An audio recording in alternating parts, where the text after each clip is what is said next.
История про утку и сапог. Этот день не был обычным. Сегодня шел дождь, а это значит огромные лужи, брызги, кораблики из листьев, и сегодня тот день, когда Юта может надеть новые желтые резиновые сапоги. Мальчик долго ждал дождливого дня, чтобы измерить самую глубокую лужу в своих чудесных сапогах. На сапогах изображены динозавры, и Юта с самого утра рычит, как настоящий динозавр, в предвкушении веселой прогулки. Наконец-то завтрак позади.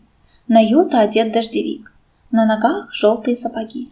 Он заходит в зеленый парк, полный необычных звуков. Шуршат под дождем листья. Если прислушаться, можно услышать, как падает на листок большая капля с громким «кап».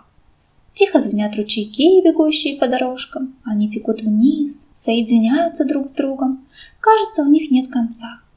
«Мама, куда бегут ручьи?» – спрашивает Юта.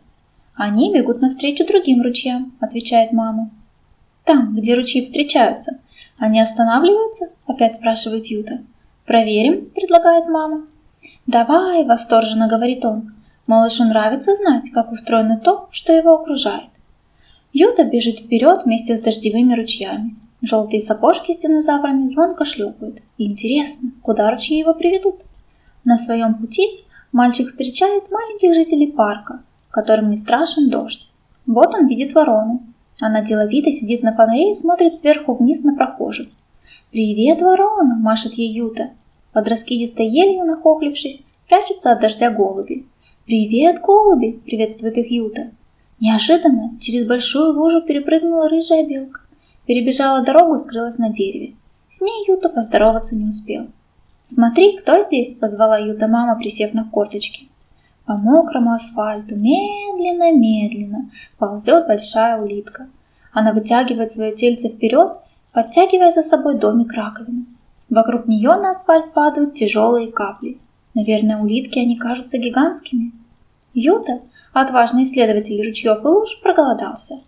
Мама предложила остановиться на перекус. Они спрятались от дождя в деревянной беседке. Пока Юта ел вкусные булочки с яблоком, мимо беседки проехали большие служебные машины.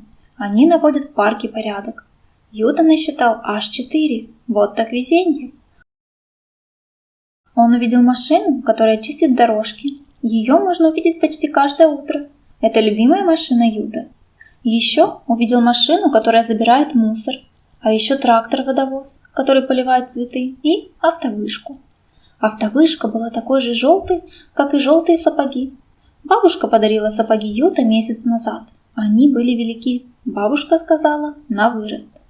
Юта не понял, что это значит, но с тех пор он каждое утро выглядывал в окно и ждал дождь. «Идем дальше в путь?» – спрашивает мама, когда все булочки были съедены.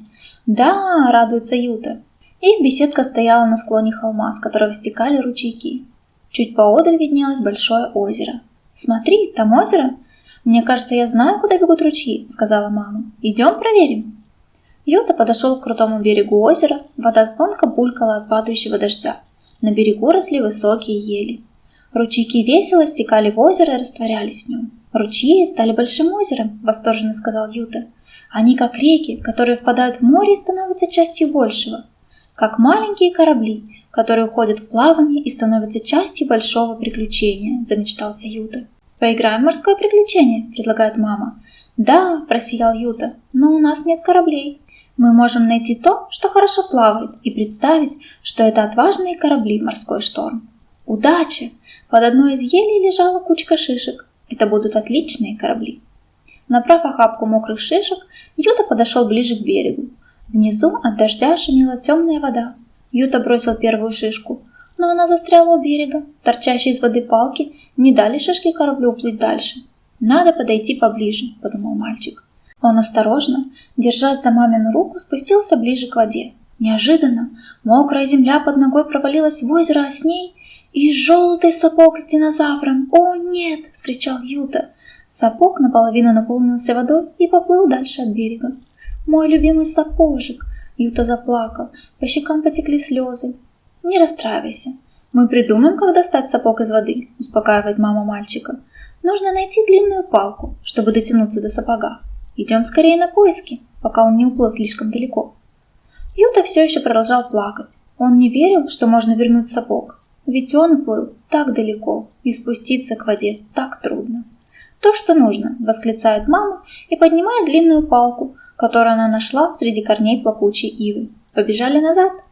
Дождь продолжался. Водная гладь озера шумно пузырилась. Где же сапог? О чудо, он не уплыл далеко. Его задержала палка под водой. Но что это? Прямо по самой кромке берега деловито шагала черная утка. Она спустила свои лапки в воду и поплыла в сторону сапога. Яркий желтый сапог заинтересовал утку. Она постукивала клювом по сапогу и даже пару раз попробовала его на вкус. Утке сапог понравился. Она довольно крякала и уже засунула внутрь него голову. Сапог наклонился и набрал еще больше воды. «Мамочка, он утонет!» – встревожился Юта, схватив маму за руку. Утка испуганно обернулась на крик мальчика, громко крякнула и быстро уплыла по своим делам. Мама спустилась к воде и длинной палкой подцепила сапог. Это было непросто. Сапог постоянно соскальзывал. Наконец-то получилось подтолкнуть его ближе к берегу. Когда сапог оказался близко, мама спустилась почти к самой воде, Юта затаил дыхание, и вытащила сапог из озера. Сапог был полон воды. Мама вылила из него воду, как из кувшина. «Малыш, смотри, мы спасли сапог из озера. Вот он, давай оденем его на ножку». Только после того, как оба сапога были на ногах Юта, он успокоился. Мама засмеялась. Представь, как было бы смешно, если бы утка забрала себе сапог. Интересно, как бы она его носила? Наверное, стала бы самой важной уткой на озере. По дороге домой Юта представлял себе разные смешные истории про утку и сапог.